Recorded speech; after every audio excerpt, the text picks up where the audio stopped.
Viagem na eletricidade.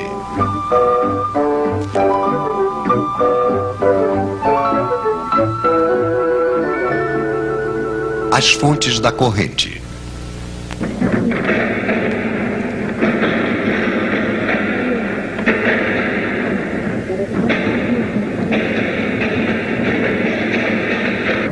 A eletricidade?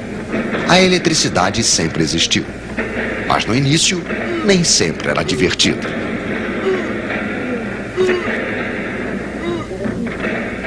As pessoas acreditavam que lá em cima, no céu, havia minas de eletricidade, com um canalha que lançava relâmpagos sobre eles.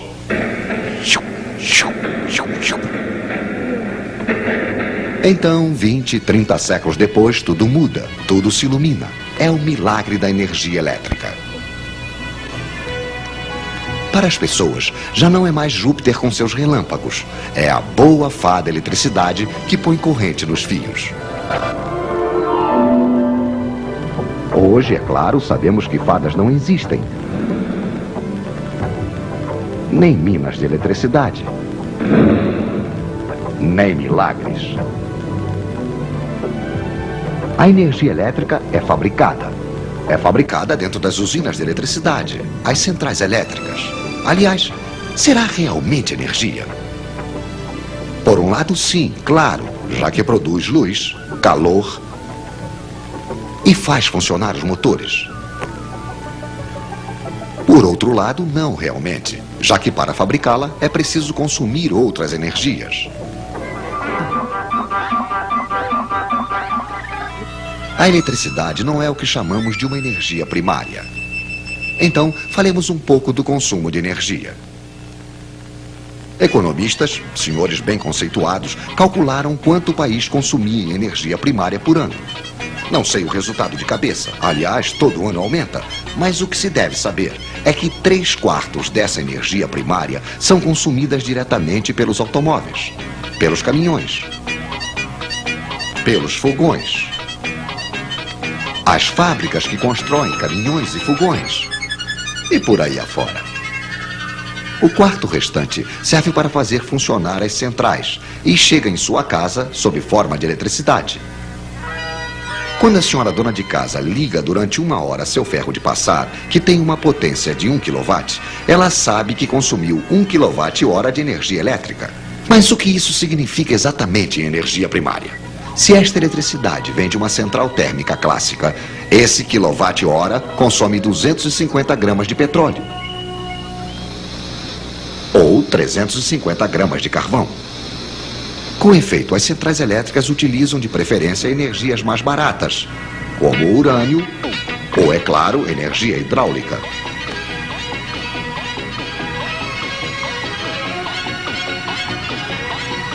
E como todas as centrais são interconectadas, os quilowatts-hora da senhora dona de casa se compõem de todas essas energias ao mesmo tempo. O urânio, o carvão, um pouco de petróleo e um bom terço de água.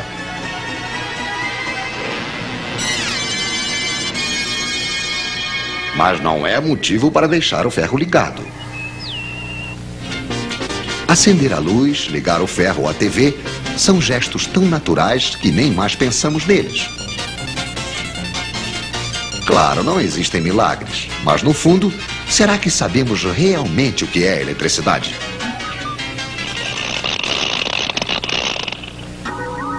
Entre o carvão que queima na central e o aparelho de TV, o que acontece na verdade?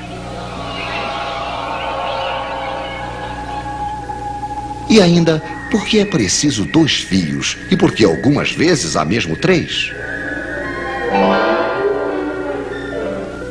E a corrente alternada trifásica, o que é?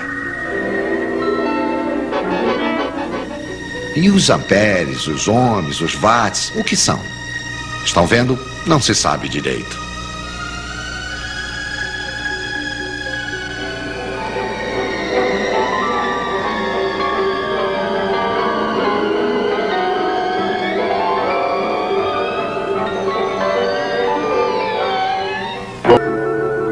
Entre menos e mais. Senhores conceituados em uma certa época descobriram a eletricidade. Eles tinham rodelas de metal e de pano molhadas em um ácido, que eles empilhavam umas sobre as outras. Isto fazia uma pilha de rodelas, uma pilha elétrica. Então eles disseram: a eletricidade deve ser alguma coisa que sai por um fio e entra por outro. Então eles escreveram mais de um lado e menos do outro, e decidiram que a eletricidade ia do mais para o menos. Mas tudo isso ao acaso. Para saber ao certo, seria preciso ver de perto os átomos dos fios. Hoje, graças a nossas câmeras especiais, estamos habilitados para apresentar-lhes aqui alguns átomos que nos deram a honra de vir em nossos estúdios para nos explicar. Um átomo é, antes de tudo, um núcleo com cargas elétricas mais. Em torno, vem girar cargas elétricas menos. São os elétrons. Quando existe a mesma quantidade de menos que de mais, as cargas elétricas se anulam. O átomo é eletricamente neutro. Mas os elétrons adoram passear.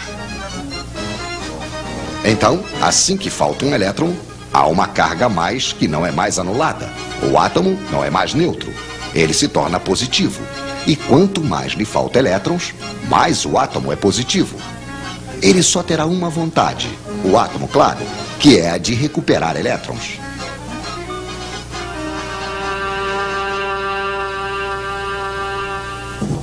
Esses elétrons andarilhos, nós os chamamos de elétrons livres. Só que esses elétrons que andam ao acaso não são os que produzem eletricidade útil. Mas suponhamos que temos dois fios de cobre e entre os dois uma espécie de aspirador de elétrons. De um lado, teremos muitos elétrons livres. É o lado menos.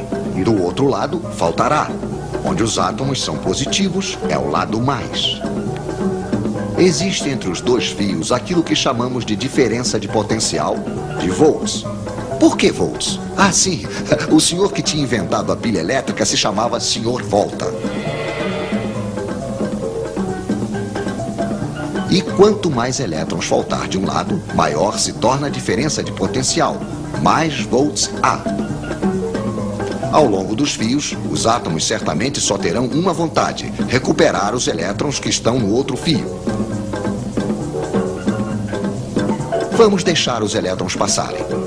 Vamos fazer-lhes uma passagem, mas estreitíssima. O filamento de uma lâmpada, por exemplo.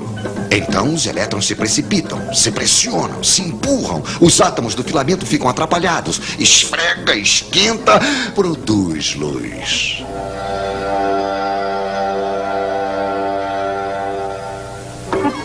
Temos uma corrente de elétrons que vai do menos para o mais. Pois é, os nossos senhores se enganaram de direção. É verdade que eles não sabiam ainda o que eram os elétrons. De um lado, então, uma bomba a elétrons, um gerador. Do outro, um receptor, isto é, um aparelho onde os elétrons passam produzindo energia. Lâmpada, radiador, motor elétrico, etc, etc.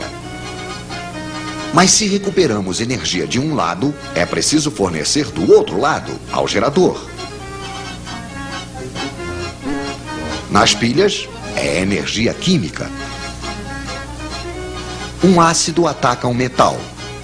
Quando o ácido está usado, não há mais volts. Podemos também utilizar a energia solar. Podemos também fazer girar um ímã diante de uma bobina. Aí é preciso energia mecânica. É um pouco desse modo, porém mais complicado, que é fabricada a eletricidade que chega na casa de vocês. Mas não tentem saber onde está o mais e onde está o menos. É uma corrente que muda de sentido o tempo todo, a corrente alternada. Mas voltaremos a falar disso. Os Três Mosqueteiros. Agora sabemos o que é a eletricidade. Entre dois fios, liga-se um gerador. Dentro de um dos fios, temos elétrons demais. Dentro do outro, falta. No outro lado dos fios, os elétrons passam através de um receptor desprendendo energia. Isso faz uma corrente de elétrons. É muito simples. Infelizmente, na prática, não vemos os elétrons. E se vocês quiserem se situar nos circuitos elétricos, precisam de um pouco mais de informação, é claro. Esses senhores vão nos ajudar. O gerador cria entre os dois fios uma diferença de potencial ou tensão. Isso é medido em volts. Obrigado, Sr. Volta.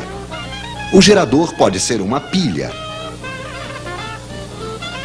uma bateria de carro ou simplesmente uma tomada. O receptor pode ser uma lâmpada, um ferro de passar, um radiador elétrico, enfim, uma quantidade de aparelhos mais ou menos potentes. A potência se mede em watts, em quilowatts. Obrigado, Sr. Watts. Assim que o receptor é ligado ao gerador, uma corrente passa e não se precisa ser diplomado em eletricidade para compreender que se ligarmos uma lâmpada 2 vezes mais potente, vai passar uma corrente 2 vezes mais intensa.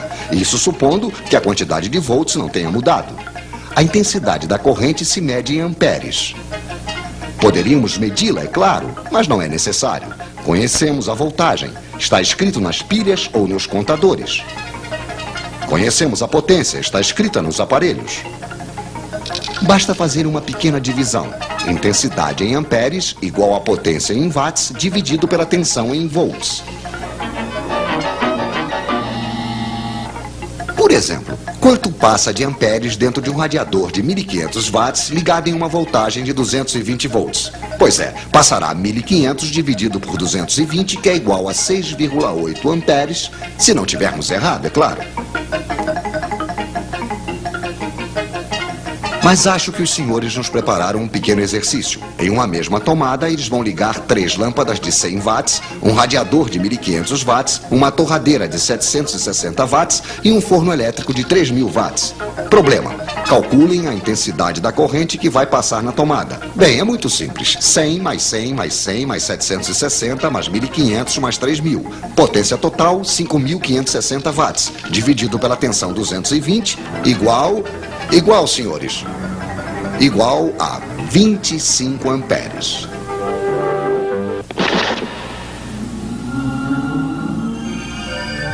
Pois é, não passou absolutamente nada. Ou antes, passou tantos amperes que os fios esquentaram, o isolante queimou, a corrente contentíssima, claro, passou diretamente e houve um curto-circuito. Os nossos senhores não conhecem o disjuntor. O nosso radiador esquenta por quê? Porque no interior, a corrente passa em um fio que tem uma certa resistência. Para a resistência dos receptores, precisamos de um quarto mosqueteiro, o ohm, que se escreve ômega. Obrigado, Sr. Ohm. Poderíamos medir esta resistência, mas também não precisamos, pois é calculada facilmente. Resistência em ohms igual a tensão em volts dividido pela intensidade em amperes. O seu radiador, que deixa passar uma corrente de 6,8 amperes, terá uma resistência de 32 ohms. Mas é realmente interessante saber disso? Sim, pois os fios que vão para o radiador também têm uma certa resistência. Se eles são finos demais, longos demais e estão em péssimo estado, terão a mesma resistência que o radiador e vão desprender o mesmo calor que este, o que será suficiente para fundir o isolante. Moral da história: fiquem atentos para não deixar passar amperes demais em seus fios. Então retenham os nomes dos seus 4 mosqueteiros: watt, ampere, ohm, volt. E se além do mais vocês retiverem sua fórmula, estarão quase diplomados em eletricidade.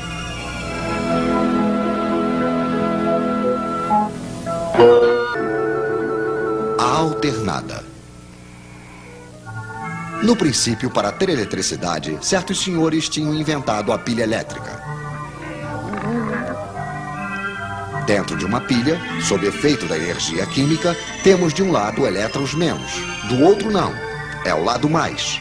Os elétrons se recombinam com os mais, passando no filamento de uma lâmpada, por exemplo.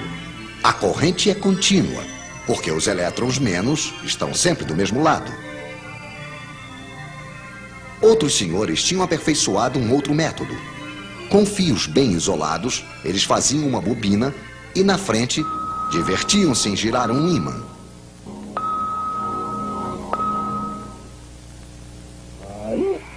O princípio é mais ou menos este. Quando o polo norte do ímã chega, os elétrons são arrancados de sua órbita e vão para o lado do ímã, ficando mais do outro lado. Temos então, como dentro de uma pilha, um mais e um menos. Evidentemente, assim que não giramos mais, nada mais acontece. É lógico num sentido. Não podemos fabricar energia, mesmo a elétrica, a partir de nada. Então, continuando a girar, é o polo sul do ímã que chega à frente da bobina e aí acontece exatamente o contrário de antes. O mais se torna menos e vice-versa. Ainda temos corrente, sim, mas na outra direção. De modo que a corrente vai alternativamente numa direção, depois na outra. É o que chamamos de corrente alternada. Mas os outros diziam: eletricidade que muda de direção assim, sem parar, não é a verdadeira eletricidade. Evidentemente, a lâmpada piscava. O ímã não girava muito rápido. Então, aproveitemos para tentar ver o que está acontecendo graças à nossa câmera especial e para fazer um pouco de teoria. Esta flecha representa a direção e a intensidade da corrente. Primeiro, a corrente é máxima em uma direção. Depois, decresce. Torna-se nula. Cresce na outra direção. Decresce de novo. Volta a mudar de direção. E por aí vai. Se a corrente volta a ser máxima em uma direção uma vez por segundo, como aqui, dizemos que a frequência da corrente é de 1 Hz. 2 vezes por segundo, 2 Hz, etc, etc.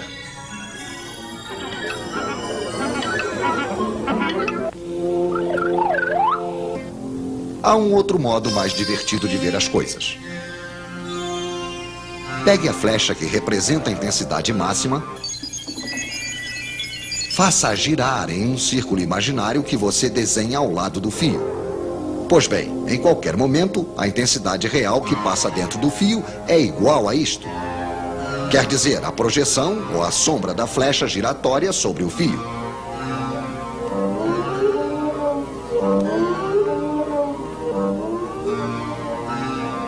Podemos até fazê-la traçar uma curva. É uma senoide.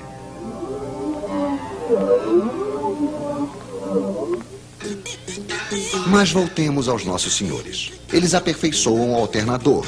O ímã põe-se a girar mais rápido. A frequência da corrente aumenta. 4 Hz. Para 10, 12 Hz. Já quase não pisca. 50 Hz. Aí já não percebemos mais nada. 50 Hz é a frequência da corrente alternada que chega hoje na casa de vocês. A iluminação, o aquecimento funcionam bem. Os motores elétricos também. E hoje, um único alternador de central pode alimentar de eletricidade mais ou menos 1 milhão de lares. A ideia desses senhores, então, não era má, pois você precisaria dizer também que a corrente alternada se transporta muito mais facilmente. Mas por que é preciso de uma tão alta tensão? Porque ela viaja em 3 fios e tem um nome de corrente alternada trifásica. Falaremos disso depois.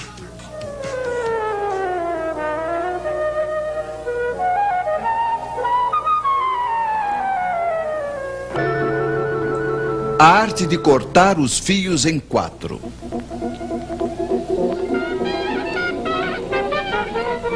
Voltemos hoje a ver os senhores que inventaram a corrente alternada.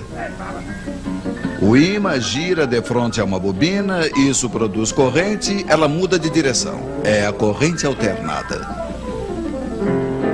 Primeiro, ela é máxima em uma direção, decresce, muda de direção e assim por diante. Você já conhece.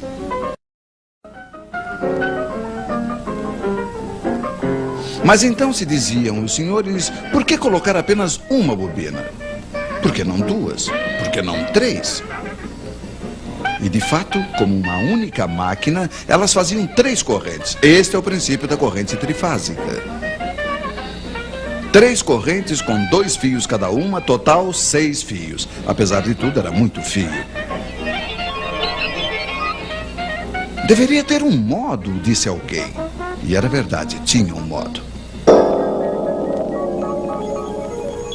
Tomemos um fio de cada circuito. Em cada um deles circula uma corrente alternada, estamos de acordo?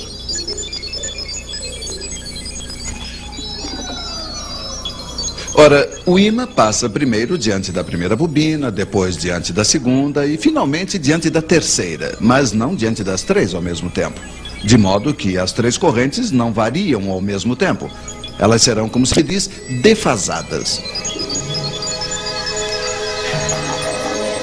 Vocês estão me seguindo? Sim, estamos. Quando a corrente 1, por exemplo, for nula, a corrente 2 será pela metade máxima numa direção, a corrente 3 pela metade máxima na outra direção. Ora, sabe-se que 2 correntes iguais de sentido contrário se anulam. Então, o total é 0. Um pouco mais tarde, quando a corrente 1 será máxima em uma direção, 2 será pela metade máxima na outra direção e 3 também. Total, ainda 0. Vocês estão vendo que o tempo todo a soma das 3 correntes é nula. Poderíamos ter previsto isso com nossas flechas giratórias. Mas, se a soma das correntes é nula, podemos então colocar em comum os 3 fios de retorno. Mas, claro, e funciona. O fio no qual a corrente é nula é chamado de neutro. Os 3 outros fios são chamados de fios de fase. Suponhamos que o senhor que está na fase 1 apague sua lâmpada. Não tem mais corrente na fase 1. A soma das outras correntes não é mais nula. As 3 fases não estão mais equilibradas e passa a corrente no neutro. Nesse caso, não podemos suprimi-la. Mas 4 fios em vez de 6 faz, apesar de tudo, uma boa economia. Tal é o princípio da corrente trifásica. 3 fios de fase, 1 fio de neutro, mais algumas vezes 1/5, mas esse serve para iluminar os lampiões. Você está ligado, por exemplo, entre a fase 1 e o neutro, o seu vizinho entre a fase 2 e o neutro, um outro vizinho entre a fase 3 e o neutro, etc. Cada um terá a mesma tensão, digamos 220 volts.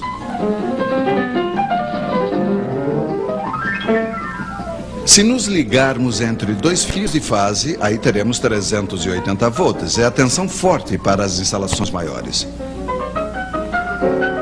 De um lado do transformador que alimenta a cidade, as 3 fases não estão equilibradas. Mas ele se vira para equilibrá-las graças a uma astúcia elétrica, que será um pouco longo para explicar a vocês. A partir daí, não se precisa mais do neutro, ficam apenas 3 fios. É assim que viaja a corrente trifásica, de transformador em transformador até a usina elétrica.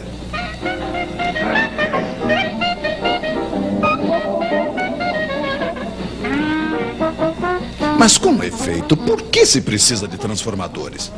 Pois é, eles permitem principalmente a redução do diâmetro dos cabos elétricos. É um outro modo de economizar fios, mas veremos isso em uma outra vez.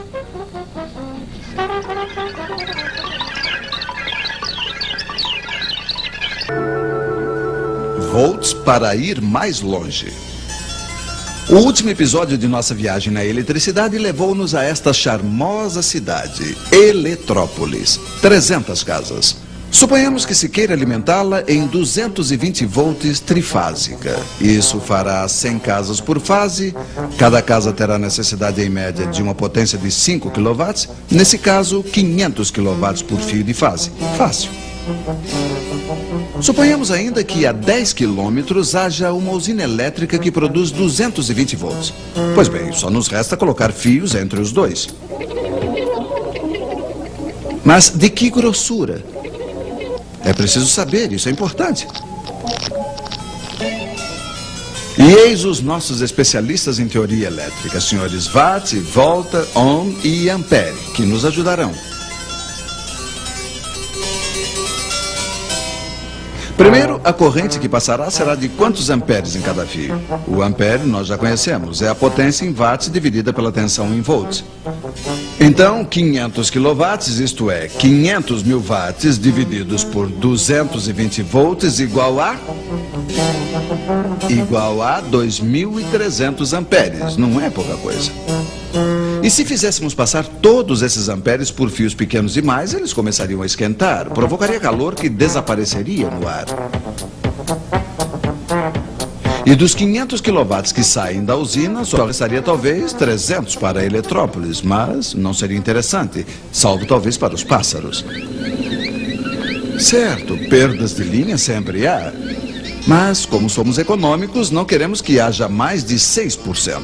Sr. Ohm, por favor, diga-nos qual deve ser o diâmetro dos fios para fazer passar 2.300 amperes sobre 10 quilômetros em 220 volts sem que esquente demais. Diâmetro dos fios, igual a 15 centímetros. Não, o Sr. Ohm não se enganou. É esse o diâmetro dos fios que seria preciso para transportar os nossos 500 kW sob uma tensão de 220 volts. Então, tudo está perdido? Não. Retomemos nossa fórmula. Sem tocar na potência, dupliquemos os volts. Os amperes diminuem de metade e, com 20.000 volts, dá apenas 25 amperes. Vocês podem fazer o cálculo. Ora, 25 amperes, como nos disse o Sr. Ohm, passam facilmente nos fios de 3 milímetros de diâmetro. É bem mais razoável para fios elétricos. Aí você diz, mas também eu não vou ligar a minha TV em 20.000 volts. Ela foi prevista para 220. É quando entra em cena um utensílio que vocês conhecem bem, o transformador. O princípio do transformador, senhores, por favor. Bom, pegue uma peça de ferro, faça passar os 20.000 volts dentro de uma bobina de 20.000 voltas. Pois bem, uma bobina de 220 voltas sobre a mesma peça dará 220 volts. Simplíssimo. Um transformador permite, então, a diminuição dos volts ou, ao contrário, o aumento dos mesmos quando temos grandes potências a transportar. Mas Eletrópolis e a sua pequena usina era uma brincadeira. Na prática, uma usina elétrica pode debitar até 1 milhão de quilowatts, geralmente com uma tensão de 20.000 volts. Um primeiro transformador eleva a tensão até 400.000 volts. Esta rede de altíssima tensão, na qual outras centrais podem se juntar, permite transportar grandes potências em centenas e centenas de quilômetros. Para alimentar uma região, um transformador leva essa tensão para 63.000 volts. Depois passa para 20.000 volts até a nossa cidade, onde um último transformador entrega a baixa tensão que todos nós conhecemos. É este o princípio da distribuição elétrica. Mas antes de terminar, um obrigado aos nossos especialistas que esperamos rever em breve nas nossas telas. Energias, uma eletricidade. Hoje, o senhor fulano foi comprar uma lâmpada elétrica com uma potência de 100 watts. A senhora fulana foi comprar um secador de cabelo para secar seus cabelos. Potência de 1.000 watts, isto é, 1 kilowatt. Pois 1.000 qualquer coisa se diz 1 quilo qualquer coisa. O senhor da estrada de ferro queria uma locomotiva elétrica para puxar seu trem a 130 quilômetros horários. Potência da locomotiva, 8 milhões de watts. 8 milhões de watts, ou se vocês preferirem, 8 megawatts. Pois 1 milhão de coisas nós chamamos de megacoisas. Watt, quilowatts. Megawatts é a potência dos aparelhos. É o que eles podem fazer. Mas por hora eles não fazem nada, eles não estão ligados à rede. A rede, no entanto, está pronta. Nas centrais, os alternadores giram. O alternador, vocês se lembram, é o ímã que gira diante das bobinas. Na prática, evidentemente, esta imagem de alternador seria um pouco mais próxima da realidade, mas o princípio é o mesmo. As bobinas são chamadas de estator. O ímã, que na realidade é um eletroímã, se chama rotor.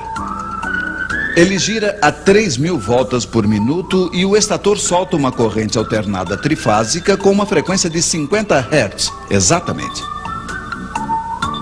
Este alternador tem uma potência máxima de 600 megawatts, mas, atualmente, o senhor da central nos diz que ele funciona com apenas 50% de sua potência. 300 megawatts quer dizer que ele faz funcionar apenas o equivalente a 300 secadores de cabelo de 1 kW cada.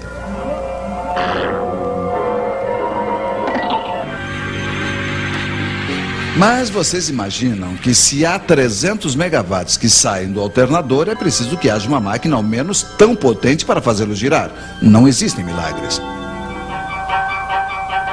Mas que máquina? Nas centrais é sempre uma turbina. Mas com que a fazem girar? É aí que os senhores das centrais se dividem em duas escolas. De um lado, os hidráulicos, assim chamados porque fazem girar suas turbinas com a água dos rios e das barragens. Os outros a fazem girar com o vapor, que fabricam fazendo esquentar água em uma caldeira. Estes são chamados de térmicos. Eles se dividem, aliás, em dois. O térmico clássico, que esquenta sua caldeira com carvão, petróleo, gás. O outro, o térmico nuclear, se serve de um reator. Mas voltemos à nossa central. Ela continua debitando seus 300 megawatts. Suponhamos que, de repente, eis que 40 locomotivas são ligadas, além dos 300.000 secadores de cabelo já ligados. O que faz no total 600 megawatts que a rede necessita. Se a nossa central fornece sozinha os 300 megawatts, ela já não basta. É preciso aumentar a potência. O senhor hidráulico abre o registro da água. O térmico abre a chegada de vapor, sem esquecer, claro, de atiçar o fogo e abrir também o registro do combustível. A potência da máquina aumenta. O alternador solta seus 600 megawatts, mantém sua velocidade e os seus exatos 50 Hz. Na prática, tudo isso é automático. Ninguém se dá conta de nada, salvo, é claro, o térmico, que vê o consumo de combustível aumentar, ou o hidráulico, que pode ver a reserva de água baixar. Mas a água, em princípio, não custa nada. Então, se a água não custa nada, por que não fazer apenas centrais hidráulicas? Seria muito mais econômico. Veremos isso na próxima vez. Uma eletricidade, a água. Quem é que fica alegre quando a chuva começa a cair? Dizem que são os caramujos, os repolhos e as beterrabas também, mas sem exagerar. Um que esfrega as mãos de alegria é o senhor da central hidráulica, o hidráulico. Porque ele faz girar suas turbinas unicamente com água. E podemos compreender que isso lhe interesse. A sua central tem uma potência, digamos, de 300 megawatts. Ora, 300 megawatts, para se ter uma ideia, supõe que devem passar pelas turbinas 300 metros cúbicos por segundo de uma água que vem de 100 metros acima. Pois, como todos sabem, a potência é proporcional ao caudal em metros cúbicos por segundo, multiplicado pela altura da queda em metros. Quer dizer que, do ponto de vista da energia hidráulica, existe água e água. Sim, porque milhares e milhares de metros cúbicos que chovem sobre uma região sem relevo não oferecem nenhum interesse, eletricamente falando.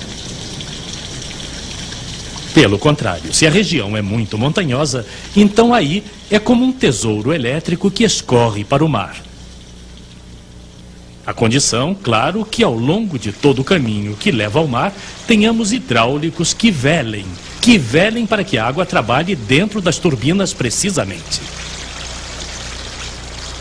A França é razoavelmente montanhosa e os rios são equipados quase ao máximo, de modo que a energia hidráulica lhes fornece aproximadamente 1/3 da eletricidade de que necessitam. Mas como recuperar essa energia? Nas partes altas da região, nas montanhas, o hidráulico não encontra grandes caudais, 30 metros cúbicos por segundo. E para retirar 300 megawatts com isso, é preciso em torno de 1.000 metros de queda. Mas 1.000 metros de queda em montanha, isso se encontra facilmente, é verdade. Os nossos 30 metros, então, são gentilmente solicitados, ou antes forçados, a descer seus 1.000 metros em condutos. Condutos forçados, com efeito. Embaixo, temos uma turbina de tipo especial, uma turbina Peyton, para quem se interessar. A água sai num jato forte e gira. Tal é o princípio da central de alta queda. Uma vez caídos de 1.000 metros, os rios em geral se unem para descer ao longo dos vales mais confortáveis.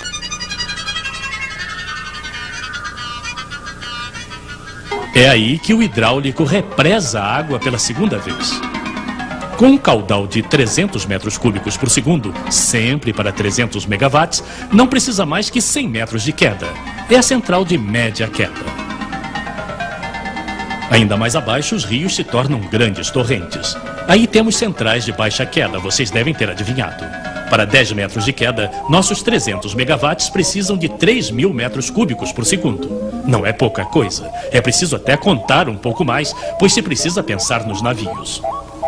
Assim, de barragem em barragem, a água e o hidráulico descem até o porto, onde desfrutam um merecido repouso. A água nem tanto, aliás, pois ei-la já transformada em nuvem para recair sobre a região, se a meteorologia assim quiser.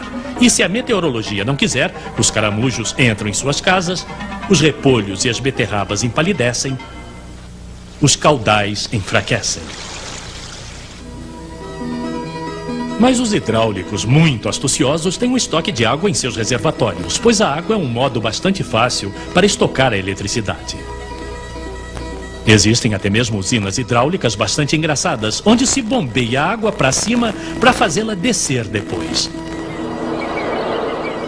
Não é coisa de história em quadrinhos. Isto consiste, de fato, em emprestar energia da rede durante as horas de menor movimento para restituí-la no momento em que a rede mais necessitar. E é aí que o hidráulico vem em auxílio de seus colegas das outras centrais. O térmico, sobretudo, que teremos o prazer de receber aqui brevemente.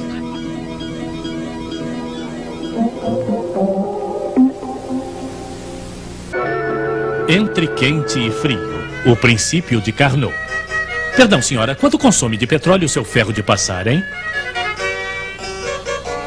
Que ideia, não é? Um ferro de passar não funciona a petróleo, funciona a eletricidade. Eu sei, mas a sua eletricidade nas centrais térmicas, os térmicos a fabricam com petróleo. Eles também se servem de carvão, de gás, algumas vezes de urânio, mas a receita é a mesma. Primeiro se faz vapor colocando não sei quantas toneladas d'água dentro de uma espécie de marmita, uma caldeira é como se chama. E se esquenta. Vamos deixar para lá os aquecedores, reaquecedores, bombas e sei lá mais o que. Então se esquenta. Se esquenta muito, muito seriamente. Pode chegar até 500 graus. Nessas condições, o vapor fica bastante comprimido. 150 vezes a pressão que existe fora. Agora vamos deixá-lo se distender, esse infeliz vapor. Vamos fazê-lo trabalhar fazendo passar dentro de turbinas. Uma turbina a vapor é uma roda com palhetas que tem mais ou menos a forma desta figura.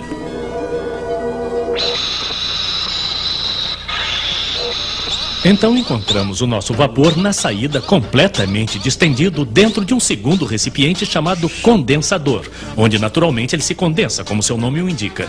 Ele volta ao estado líquido, se preferem. Nós a enviamos novamente para a caldeira para que trabalhe de novo. Caldeira, turbinas, condensador. Estão vendo? É simples. Ah, tínhamos esquecido o principal. As turbinas, claro, movimentam um alternador que produz eletricidade, etc. Mas isso não nos diz quanto de petróleo necessitamos para produzir 1 kWh de eletricidade. Pois bem, isso depende. Depende da máquina, de seu rendimento, para ser mais exato. Pois se a máquina tem um bom rendimento, ela precisa de uns 250 gramas de petróleo para sair 1 kWh de eletricidade. E se ela tem um mau rendimento, então aí é diferente. Mas perguntaria à senhora, o que é preciso para que a máquina tenha um bom rendimento, como o senhor diz? Ah, se o senhor Carnot estivesse aqui, ele responderia melhor que eu. Nicolas Carnot era um rapaz bastante dotado que procurava justamente descobrir como melhorar o rendimento das máquinas de seu tempo. E bem que as coitadas precisavam. Primeiro, tapar os escapamentos, ele pensou. Isso não faria nenhum mal.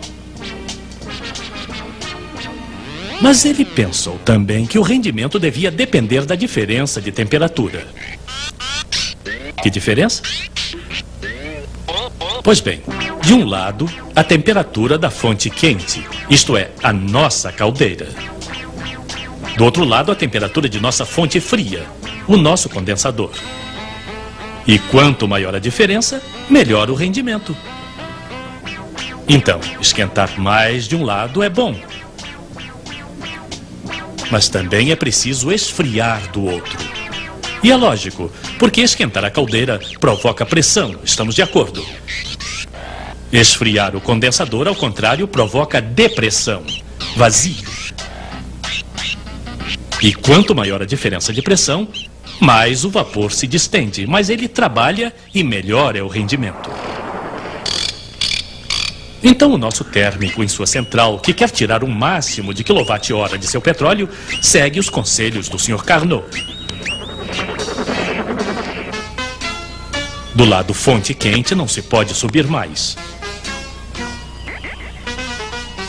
Do lado fonte fria, então aí resfria-se o condensador muito vigorosamente com uma corrente d'água que necessita de uma quantidade enorme de canos.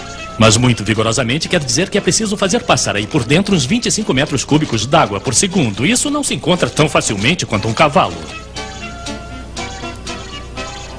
Então não se espantem se as centrais térmicas forem instaladas de preferência na beira do mar ou dos rios. É para esfriar seu condensador, melhorar o rendimento e tirar o máximo de eletricidade de seu petróleo ou carvão. A eletricidade em movimento. Hoje, para variar, que tal falarmos de espaguetes, hein? Então vamos lá. De um lado, nós, os consumidores de espaguetes. Do outro, em algum lugar bem longe, estão os produtores de espaguetes com máquinas de espaguetes. Mas quando certa noite decidimos comer espaguetes, isto não significa que as máquinas de espaguetes terão que trabalhar nessa hora, não é mesmo? Não, porque entre o produtor e o consumidor existem, como dizemos, os estoques. Mas com a eletricidade não é a mesma coisa. Não podemos colocá-la em reserva nem nas tomadas, nem nos fios, nem nas usinas. Então como fazemos? Suponhamos primeiro que exista uma única usina para alimentar a sua região. Assim, um consumidor vai precisar de uma potência de 3 kW para cozinhar espaguetes, por exemplo. Pois bem, é preciso que a central debite imediatamente na rede 3 kW a mais e não pode deixar para amanhã de manhã. Então o homem da central vai fazer sua turbina aumentar a potência em 3 kW.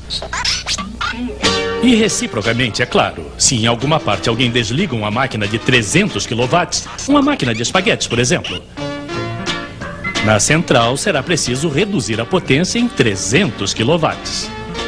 Sim, o tempo todo, a potência fornecida à rede deve ser exatamente igual à potência total pedida pelos consumidores. Ora, isso pode variar enormemente. Para dar um exemplo, vamos supor que grandes nuvens chegam à região, não se vê mais direito, começa a fazer frio. As pessoas vão acender as luzes, assistir à TV, os aquecedores elétricos vão ser ligados. Isto vai exigir não sei quantos megawatts a mais. Isto é, bruscamente vai haver um excesso de demanda. Ora, uma central elétrica não é como um carro. E subir e descer bruscamente a potência não é muito bom para as centrais. Salvo, é claro, se elas forem previstas para isso. Mas, felizmente, eu fiz um trato com meu colega da região ao lado e ele me fornece eletricidade. Um pouco mais tarde, a nuvem chega até ele. Aí, é a minha vez de fornecer-lhe eletricidade. As nossas duas centrais são, como se diz, interligadas.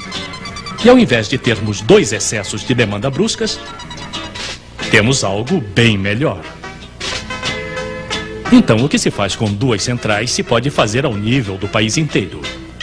Muitas centrais, uma rede de interligações que coloca em comum a produção de todas elas.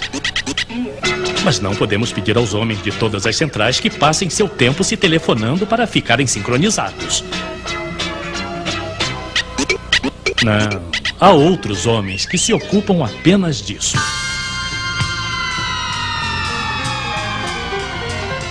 Ajustar o tempo todo a potência total de todas as centrais a pedido dos consumidores é a função deles. Eles fizeram previsões e sabem que ao longo do dia vai ser preciso fornecer uma potência mínima de tantos milhões de quilowatts. Esta produção de base, como é chamada, vai ser garantida prioritariamente com as centrais mais econômicas. As que utilizam as energias que custam mais barato ao país. E essas vão funcionar ao máximo de sua capacidade, sem se ocuparem de excessos de demanda nem de nada. Para as grandes e pequenas demandas, entram em cena centrais especializadas nesse gênero de esporte. As que sobem e descem de potência facilmente. Assim, a interligação é o modo de tirar o melhor partido das reservas energéticas do país. Desse modo, graças à interligação, o país inteiro pode vir em auxílio de uma região que, de repente, tem necessidade de um suplemento de eletricidade. Não, a energia elétrica não pode ser estocada como a água ou como os espaguetes. Mas, em compensação, pode ser transportada de um lado ao outro do país na velocidade da luz. Coisa que não se pode fazer com os espaguetes.